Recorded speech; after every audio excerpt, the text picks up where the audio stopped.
position you're running for? Sure.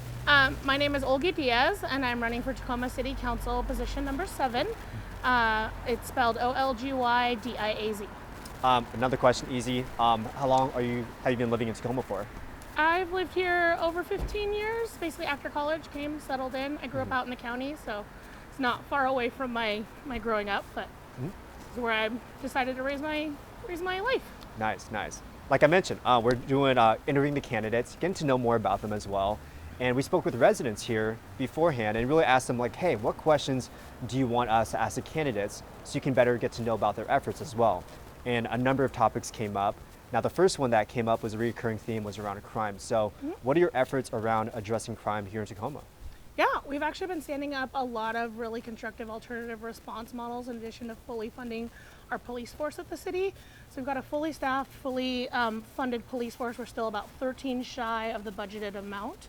And then we're also standing up both social workers who respond to folks with mental health crisis, who go out with our firefighters, and then we're standing up what we're calling our HOPE team, and they are folks who are, that is the mental health responders.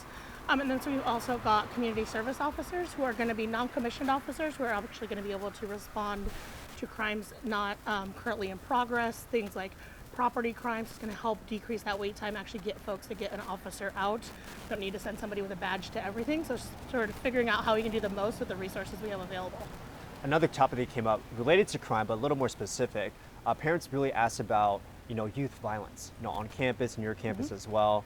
What are your efforts around youth violence? Yeah, this last summer we actually did a really great job. We produced a program with the Metro Parks and with the school district to try and do an after-school late night program, after school hours, so during the summertime, so kids had somewhere to go. Studies show that after-school time, regardless of school's in session, out of session, is when there's the most youth violence. So we're looking at how we can make sure that program happens again next summer, seeing what further programs we can implement during the school year. We work really closely with our school district, our parks district, our ports, everybody else is kind of all hands on deck because we know that youth violence is way too high for a city our size, and we're trying to make sure that we keep our kids alive and safe. The next topic was homelessness.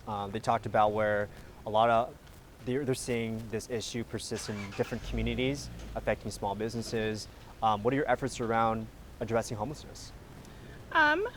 There's sort of a multi-pronged approach. We've got what's called an affordable housing action strategy that's going to help us look at long-term how we build more affordable housing, how we just build housing in general. We know a city of our size needs to continue to grow. The city's been working on Home in Tacoma, which is redoing our zoning plan to make sure we can incentivize developers building more housing.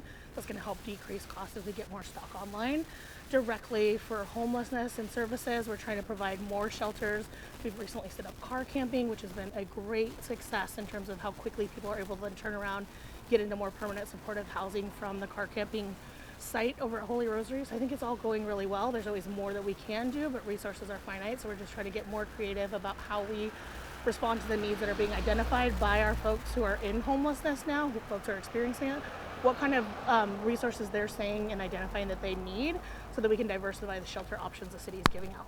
Very similar topic, but on the topic of small businesses, people did ask me about, small businesses have been struggling, canceled, shut down as well, due to a number of challenges, high inflation, supply chain issues, whatever it may be. What are your efforts around helping the local economy, including for small businesses? Yeah, well, I've recently passed an ordinance to try to create a home business license model so that folks can incubate small businesses, especially BIPOC businesses, sort of have the hardest time raising capital, getting access to insurance, different sorts of barriers into getting into brick and mortar. So I'm trying to help those folks, those makers, those creators get into those establishments. For the sitting business owners, we're trying to make sure that particularly around public safety, we're doing those alternative response models, getting folks an answer when they call because there is someone in crisis in their business. I think some of those community service officers are going to be able to answer those types of calls, whereas now might not be someone who can respond to that. And just putting more of those dollars to work really indirectly in community across the business districts and for all our businesses who might not be in a business district, knowing that the business ecosystem is very diverse and all our needs are very different depending on what kind of business they're running. 2 more questions, respect your time. The next topic came up was about unemployment. Some people talked about being laid off, struggling to find jobs as well, or jobs that pay enough to keep up with inflation. What are your efforts around this? I think inflation's sort of bigger than all of us, certainly bigger than a city issue. I know everything, costs of groceries, rent, everything is going really high. Something we've been working around is tenant rights, trying to make sure that we get folks more protections. We passed a set of protections this summer at the council. I personally want to see how we can get more of this money into the hands of people through expanding things like our GRIT program. It's a guaranteed basic income pilot program the city did with the United Way.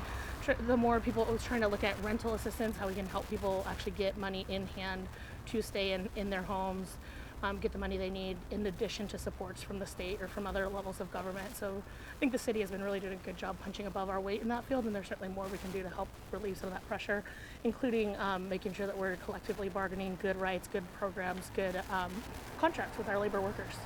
And last question, why should voters select you? I really, really love this city. I have been serving now just about a year. I got appointed to the council last year. It's the first Latina ever appointed to the Tacoma City Council. So my election will be historic in nature, and that we've not yet elected a Latina in this city of our size. I think it's really important for representation. And it's particularly important as someone who grew up in a union household with a military family.